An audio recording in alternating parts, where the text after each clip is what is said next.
ये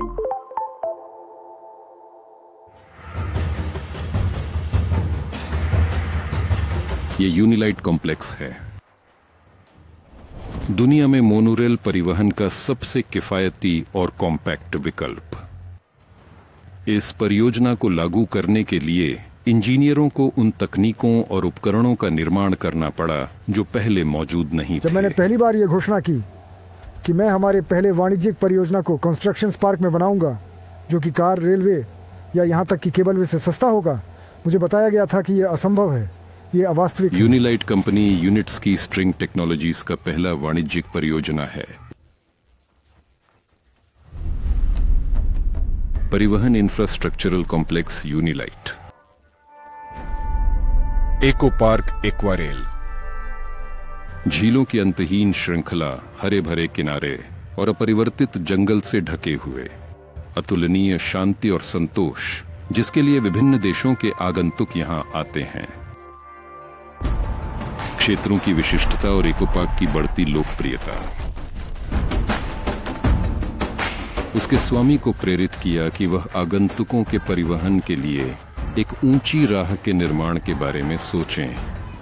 यदि आप ऊंची राह का निर्माण करने का निर्णय लेते हैं तो पूरी दुनिया में केवल 2 विकल्प मौजूद हैं, मोनोरेल और केबलवे। मोनोरेल हमने तुरंत खारिज कर दी क्योंकि ये एक भारी और महंगी प्रणाली है। केवल केबलवे ही बचता है, लेकिन ये पार्क के लिए भी वांछनीय नहीं था। केबलवे के लिए बड़े महंगे इंजन की आवश्यकता होती है और ये लगातार काम करता है। हमारे पास ग्राहक प्रवाह इतना घना नहीं है, ये महंगी शोरगुल वाला सिस्टम होती और अधिकांश समय खाली चलती। संक्षेप में, इनमें से कोई भी विकल्प हमें उपयुक्त नहीं था। पार्क के लिए एक विशेष समाधान की जरूरत थी। मुश्किल यह थी कि ट्रैक को जंगल के ऊपर से गुजरना था। घर और यहां तक कि झीलों को वैज्ञानिक पद्धति से तैयार करना और इको पार्क के कामकाज को बाधित किए बिना। यह असामान्य चुनौती को स्वीकार करने वाली कंपनी है यूनिट्स की स्ट्रिंग टेक्नोलॉजीज इंक। यह कंपनी मशहूर बेलारूसी इंजीनियर अनातोली यूनिट्स्की द्वारा स्थापित की गई थी। वह उच्च गति परिवहन प्रणाली के प्रोजेक्ट के लेखक हैं, जिसकी एरोडायनामिक्स अनोखी है। बिना रॉकेट के अंतरिक्ष अन्वेषण की संकल्पना के जनक और स्ट्रिंग परिवहन के आविष्कारक हैं। परिवहन प्रणाली हमेशा महंगी होती है, खासकर जब यह जटिल होती है। इसलिए मैंने समझा कि सादे और सस्ते समाधान भी होने चाहिए, लेकिन वे सभी कार्यात्मक आवश्यकताओं को पूरा करना चाहिए, यानी सामान्य प्रवाह, सामान्य गति, यह प्रभावी, किफायती, सुरक्षित होना चाहिए आदि। तब मैंने इसे एक प्रणाली बनाने के बारे में सोचा। इस प्रणाली को बनाने में सबसे बड़ी कठिनाई लागत, कार्यकुशलता को प्राप्त करना थी। शुरुआत से ही इंजीनियरों को 3 कठिन समस्याओं को सुलझाना था। पहला, अस्थिर मिट्टी पर हल्की लेकिन मजबूत समर्थन स्तंभ लगाना। दूसरा, चिड़ियाघर के ऊपर मार्ग तैयार करना और आबादी वाले घरों के पास। तीसरा, झील के ऊपर एक लंबा हिस्सा तैयार करना। और यह सब बिना मौजूदा परिदृश्य को नुकसान पहुंचाए बिना करना। बहुत अनुभव होने के बावजूद कंपनी का मुख्य इंजीनियर जानता था कि वह बहुत जोखिम उठा रहा है। मैं सबसे ज्यादा सरकारी एजेंसियों के साथ बातचीत को लेकर चिंतित था। मार्च 2019 में इंजीनियरों ने एक प्रणाली की योजना बनानी शुरू की, जिसमें 2 स्टेशन, एक एरियल मार्ग और एक ड्राइवरलेस सस्पेंडेड इलेक्ट्रिक वाहन शामिल था, जिससे एस्टेगाडा के लिए भूमि अधिग्रहण को न्यूनतम किया जा सके। All the horizontal load was transferred to the stable anchoring structures, which are located at the ends of the track. As a result, the spacing of the supporting towers, which support the track structure and ultimately receive only a small vertical load, was increased to 260 meters. The total length of the track was 1,119 meters. असल में हमारे पास एक बड़ा इलाका है। हमारे इलाके के इस हिस्से में रेस्तरां है, इस हिस्से में मछली पकड़ना है और उस हिस्से में रहने की व्यवस्था है। इस प्रकार हमारी के अंदर की लॉजिस्टिक समस्या भी हल हो जाती है। इको पार्क के विकास के लिए परिवहन समस्या का शीघ्र समाधान जरूरी था। कंपनी ने खुद को 2 साल के अंदर एक परिसर बनाने का लक्ष्य ये रखा। बेहद डरावना है। प्रतिस्पर्धी परिवहन प्रणालियों की तुलना में समय सीमा तंग थी। उदाहरण के लिए मॉस्को मोनोरेल को बनाने में लगभग 9 साल लग गए। और यदि शुरुआत में सब कुछ अच्छा चल रहा था, सभी आवश्यक विशेषज्ञताएं प्राप्त हो गईं, परियोजना के काम समय से पहले पूरे हो गए, लेकिन जल्द ही यूनिलाइट बनाने का कार्य खतरे में पड़ गया। कैसा दिखता है?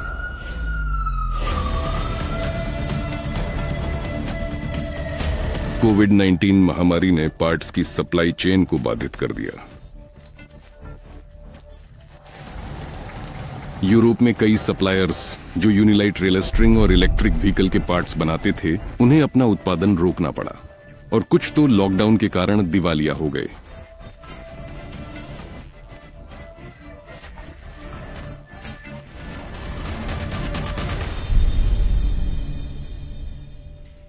लॉकडाउन के उपायों का लॉजिस्टिक्स पर भी गंभीर असर पड़ा।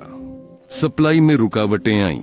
शुरू में योजना थी कि कई पार्ट्स यूरोपीय निर्माताओं से खरीदे जाएंगे, लेकिन इस निर्णय ने कंपनी को पुनर्विचार करने पर मजबूर कर दिया।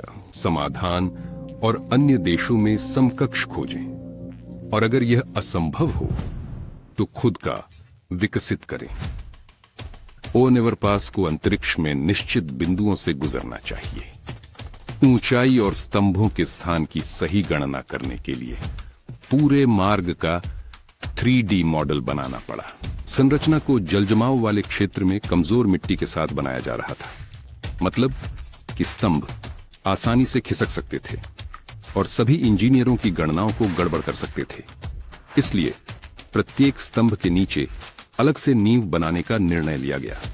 इस प्रकार स्टेशन के स्तंभों पर सिर्फ लगभग 1 सौभाग्य एकड़ भूमि का उपयोग हुआ और सभी कार्यों को रिकॉर्ड 2 सप्ताह में पूरा किया गया। इंजीनियर प्राकृतिक इलाके को सुरक्षित रखने और पर्यावरण को नुकसान नहीं पहुंचाने में सफल रहे। हालांकि स्तंभों की स्थापना सफल हुई, लेकिन आराम नहीं किया जा सकता था। सबसे कठिन चरण अभी बाकी था। 1 किलोमीटर से अधिक लंबी मार्ग संरचना की स्थापना। सख्त शर्त यह थी कि मार्ग का कोई भी हिस्सा जमीन को नहीं छूना चाहिए। जमीन पर रस्सियों को खींचा जा सकता था, लेकिन पर्यटक आकर्षणों पर ऐसा करने से कार्य कठिन हो जाता।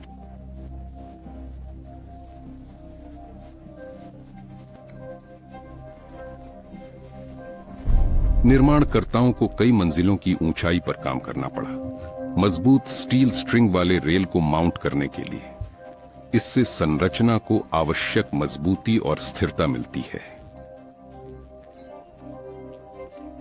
स्टील की रस्सियों को खींचने के लिए शक्तिशाली जैक का उपयोग करने का निर्णय लिया गया, लेकिन यहां भी एक और समस्या थी। मार्ग सीधा नहीं है और इससे पहले कभी नहीं खींचा गया था। मोड़ पर स्ट्रिंग रेल, यूनिट की स्ट्रिंग टेक्नोलॉजीज के इंजीनियर को यह पहली बार करना था।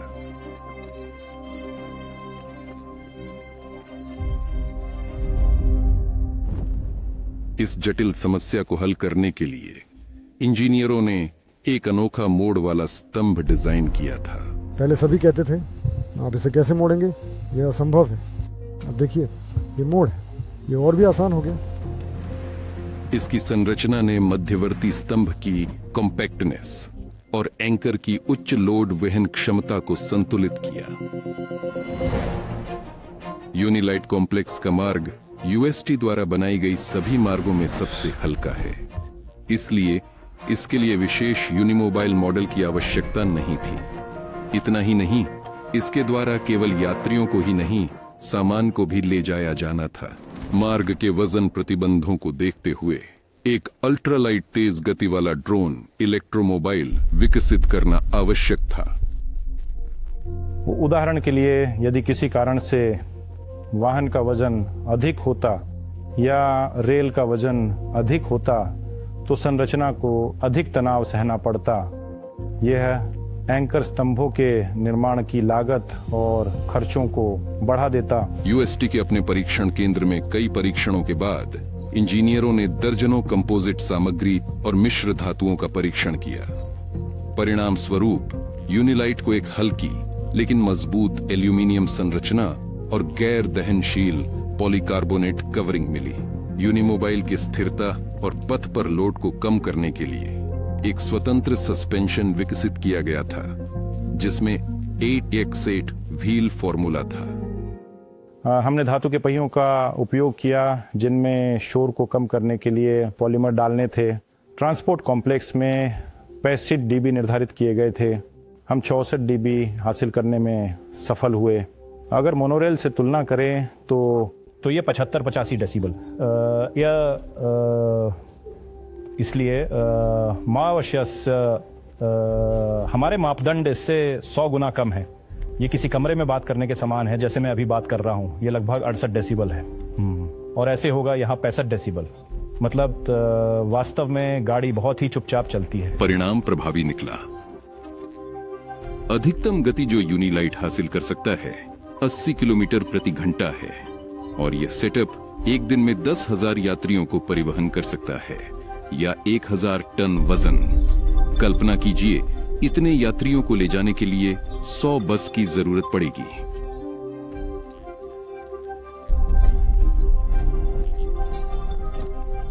और सारा माल 30 समुद्री कंटेनरों में आ सकता है। इतना छोटा वाहन होते हुए यह अविश्वसनीय है। इसके साथ यूनिलाइट आर्थिक भी है। 1 घंटे में साधारण घरेलू हेयर ड्रायर जितनी ऊर्जा को उपयोग करता है उस ऊर्जा में यूनिलाइट 26 किलोमीटर चल सकता है। इस पतले बांधने वाले तार के नीचे खड़े होकर उसे देखते हुए सबसे पहला ख्याल आया कि कहीं यह सही विचार था। अप्रैल 2023 यूएसटी इनकॉर्पोरेटेड के सबसे हल्के ट्रांसपोर्ट इंफ्रास्ट्रक्चर सेटअप के लिए निर्णायक क्षण। अब पूरे प्रोजेक्ट का भविष्य इस पर निर्भर करता है कि यह प्रणाली परीक्षण पास कर पाएगी या नहीं। कॉम्प्लेक्स को खोलने से पहले इंजीनियर्स को उसकी सुरक्षा पर रखने के लिए कई परीक्षण करने पड़े। दुनिया में बहुत से उदाहरण हैं जब थोड़ी सी लापरवाही भी बड़े हादसे का कारण बनी है। जर्मनी की सीमेंस और थिसेनक्रुप द्वारा निर्मित हाई स्पीड ट्रेन ट्रांसरैपिड को पथ की लगातार सफाई की जरूरत थी क्योंकि उसके लिए छोटे से छोटे कण भी खतरा थे। टेस्ट ड्राइव के दिन ट्रांसरैपिड लगभग 200 किलोमीटर प्रति घंटे की गति में दौड़ रही थी। साफ करने वाले मिश्रण के साथ टकराया। दुर्घटना में 23 लोगों की मौत हो गई।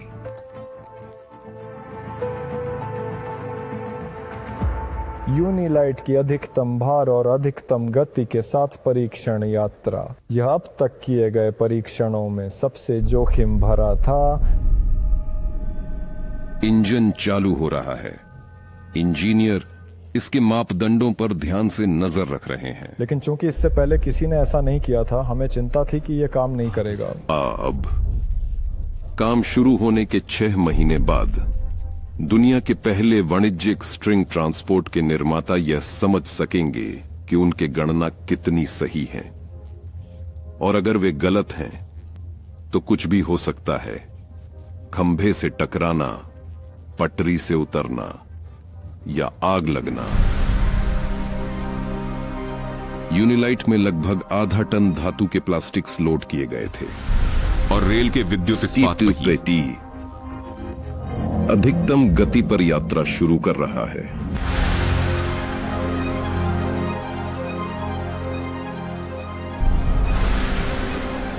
सांस रोककर इंजीनियर आवश्यक मापदंड ले रहे हैं।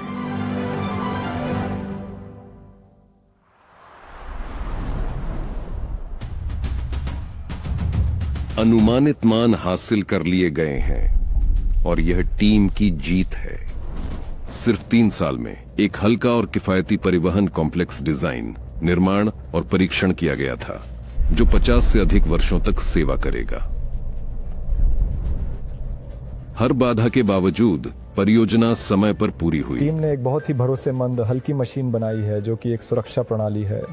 इसमें व्यक्तिगत बचाव प्रणाली, अग्निशमन प्रणाली और अधिभार सुरक्षा प्रणाली शामिल हैं। यूनिलाइट चल पड़ा। सच में हर कोई ऐसे फ़ोन के साथ, सब मुड़कर देखते थे, सब उसे देखते थे।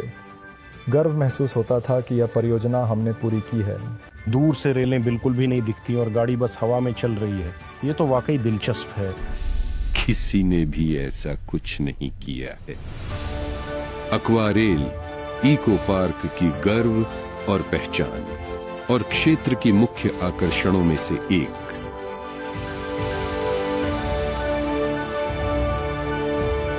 हल्की फिशिंग किट के साथ आप आसानी से सीधी सड़क से यहाँ जल्दी पहुँच सकते हैं। पैदल चलने की जरूरत ये नहीं। सुनाई नहीं देता, ये तेज है और ये पर्यावरण के लिए अनुकूल है। इसके अलावा बेलारूस में इसका कोई भी समकक्ष या समान नहीं है। ये बहुत ही शांति से चलता है, इसलिए इस सारी सुंदरता में इसे ध्यान से न देख पाना भी संभव है। प्रभाव बहुत मनमोहक है। इस परिसरों ने पर्यटकों को आकर्षित किया है। आम इको पार्क से आप ऐसा उम्मीद नहीं करते, जहां मुख्य ध्यान प्रकृति पर होता है। बहुत से लोग इस यात्रा का आनंद लेना चाहते हैं और यूनिलाइट कैबिन से तस्वीरें लेना चाहते हैं, जहां से इको पार्क का शानदार दृश्य दिखाई देता है। यह 360 डिग्री का पैनोरामिक ग्लास है। जब आप पेड़ों के पास से गुजरते हैं तो बिल्कुल अद्भुत। मुख्य कंस्ट्रक्टर अनातोली यूनिट्स्की ने अपने लक्ष्य को प्राप्त किया। उन्होंने यात्रियों को उड़ान का एहसास दिलाया। जमीन, तालाब, झील के ऊपर उड़ना और एक्वेरियम इको पार्क की सुंदरता का आनंद लेना। परिसर एक स्पष्ट उदाहरण बन गया है कि कैसे भारी कंक्रीट संरचनाओं से लेकर हल्के और सुरुचिपूर्ण स्ट्रक्चरल ब्रिज बनाए जा सकते हैं। इससे मोनोरेल के समतुल्य बनाने का मिथक भी टूट गया है कि यह महंगा होता है।